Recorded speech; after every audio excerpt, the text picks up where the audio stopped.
Fii atent. Auzi asta? Și e super simplu de făcut.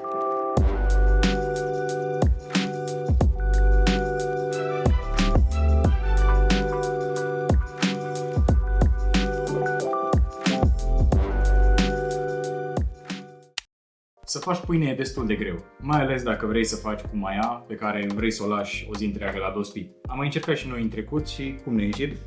Nu prea ne-a ieșit și a durat foarte mult. Prefer o rețetă mai rapidă și care să fie la fel de bună. Asta o să și facem astăzi. Haideți să facem o rețetă de pâine rapidă de care nu trebuie să-ți faci griji că nu o să-ți iasă. Punem 3 grame de drojdie, Adăugăm 300 de grame de făină pentru pâine și 100 de grame de făină integrală. 10 grame de sare, 8 grame de zahăr Amestecăm toate ingredientele uscate. și adăugăm 300 de ml de apă. Călduță, nu rece. Și o amestecăm cu lingura de lemn până se leagă cât de cât. Și o frământăm foarte puțin și de minut. Și ar trebui să iasă ceva de genul.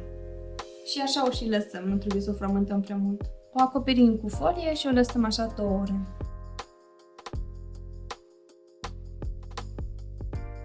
Și acum că avem acest aluat, îl punem la dospit și un truc ca să se dospească bine gigel, îl punem la cuptor la aproximativ 26-27 grade. Dar cum cuptorul are un minim de 30 de grade, o să tot opresc și o să pornesc cuptorul la loc.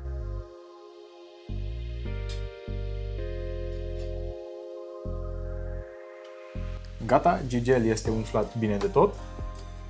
Poți să-i dau? Da.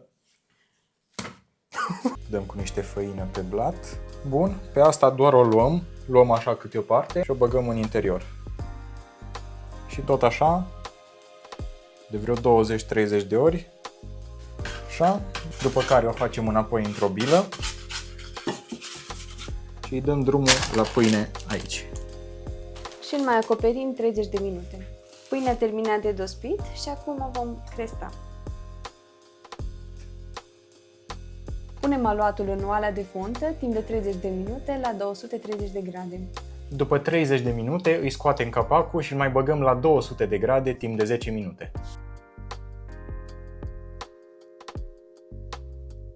Atât de simplu a fost să facem o pâine de casă. Moale? Foarte moale. Și normal că nu ne-am putut abține și am făcut încă una doar cu făină integrală. Deci cam în același interval de timp am făcut 2 pâini. Și ce merge cel mai bine după ce am făcut pâinea asta proaspătă? Niște dulceațe făcute de casă. Așa că am cumpărat niște caisele.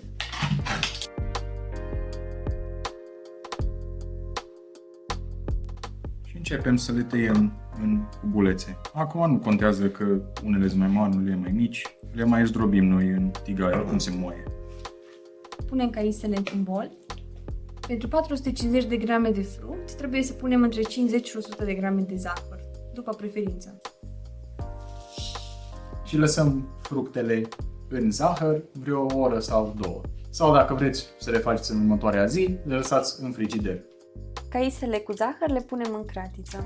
Adăugăm și zeama de la o jumătate de lămâie. Și putem pisa puțin caisele pentru a nu fi bucățile atât de mari. Cam asta e consistența la care vrem să ajungem. Oricum o să se mai îngroașe când se răcește.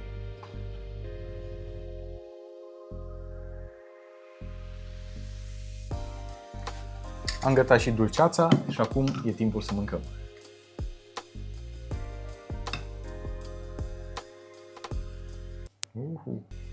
Și bine arată. Ce moale pâinea! Și ce bună dulceața.